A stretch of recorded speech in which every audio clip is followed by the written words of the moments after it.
अंबाला में इन दिनों शीतलहर चल रही है। जिस प्रकार से 2 दिन की बारिश के बाद मौसम बदला है, उससे आम जनजीवन प्रभावित हुआ है। पहाड़ों में भी लगातार हो रही बर्फबारी का असर मैदानी इलाकों में भी पड़ रहा है। पश्चिम से चल रही ठंडी हवाओं से अंबाला के तापमान में गिरावट आई है, जिससे ठिठुरन भी बढ़ गई है। स्वास्थ्य विभाग की तरफ से एडवाइजरी भी जारी की गई है कि शीतलहर से अपने आप को बचाकर रखे। ठंड लगने पर डॉक्टर्स की सलाह ले। ठंड से बचने के लिए लोग अलाव का सहारा लेते हुए भी नजर आ रहे हैं।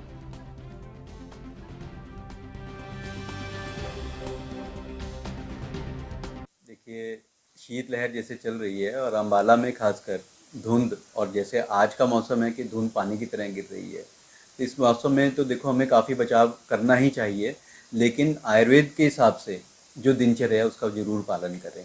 इस मौसम में देखो सुस्ती रहती है और हम ज़्यादातर घर पे ही रहते हैं, लेकिन हमें बहुत ज़्यादा आराम भी नहीं करना चाहिए ऐसे मौसम में कि अगर घर से बाहर नहीं निकल रहे हैं तो घर पे भी सैर ना करें। ऐसा नहीं है, घर पे सैर ज़रूर करें ताकि जो ब्लड सर्कुलेशन है हमारा सही रहे, हार्ट पंप ठीक तरीके से करे, हमारे पूरी बॉडी में ब्लड सप्लाई अच्छी तरीके से पहुँचे।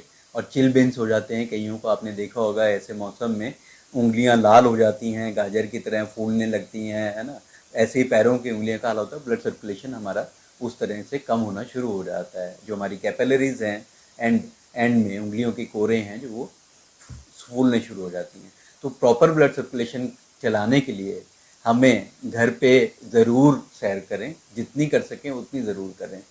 दिन में सोना नहीं चाहिए, क्योंकि कब बढ़ेगा दिन में सोने से, तो हमारे अंदर जितनी भी सर्दी वाली दिक्कतें आती हैं सर्दी के मौसम में, जैसे खांसी, जुकाम, गला खराब, आँखों से पानी निकलना, ठीक है, ज़्यादातर ये बीमारियाँ शुरू होने का डर रहता है।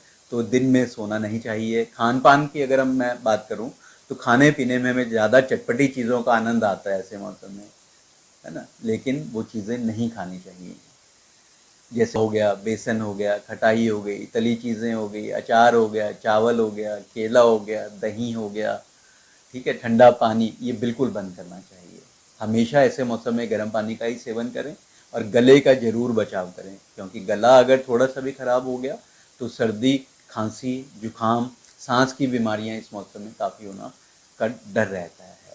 तो हमें जैसे घरेलू नुस्खे हम अपना सकते हैं, जैसे काली मिर्च का पाउडर ले लीजिए 2 चुटकी, थोड़ा सा शहद और अदरक का रस, ये चाट लीजिए। इसके अलावा गर्म पानी लीजिए। इसके अलावा हमारे पास आयुर्वेदिक में हमारे सिविल हॉस्पिटल अम्बाला छावनी में जो आयुष विंग है, वहाँ पे जहाँ पे मैं कार्यरत हूँ, तो हम यहाँ पे कुछ थेरेपीज़ भी करवाते हैं सर्दी के मौसम के लिए, जैसे वस्ती चिकित्सा है या फिर नस्य है।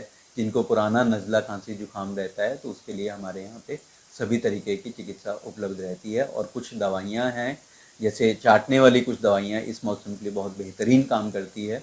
वसाका आसव है, वसाका आंवले है, च्यवनप्राश है, इस तरीके की चीज़ों का आप ज़रूर सेवन कीजिए ताकि हमारी इम्यूनिटी बनी रहे और जो रोग से लड़ने की क्षमता है वो हमारी बिल्कुल सही रहे। सर, अस्पताल की बात करें तो अस्पताल में किस तरह के मरीज ज़्यादा देखने को मिलते हैं?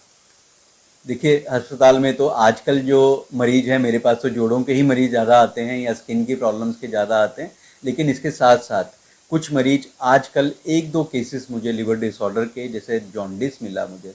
अब मैं सोच के हैरान हूँ कि इस मौसम में जॉन्डिस क्यों हो रहा है, क्यों नहीं है? मतलब ये बड़ा अजीब-सा थोड़ा-सा क्वेश्चन मेरे लिए थोड़ा-सा बन गया, क्योंकि उनमें सीरम बिलिरुबिन काफ़ी ज़्यादा पाया गया।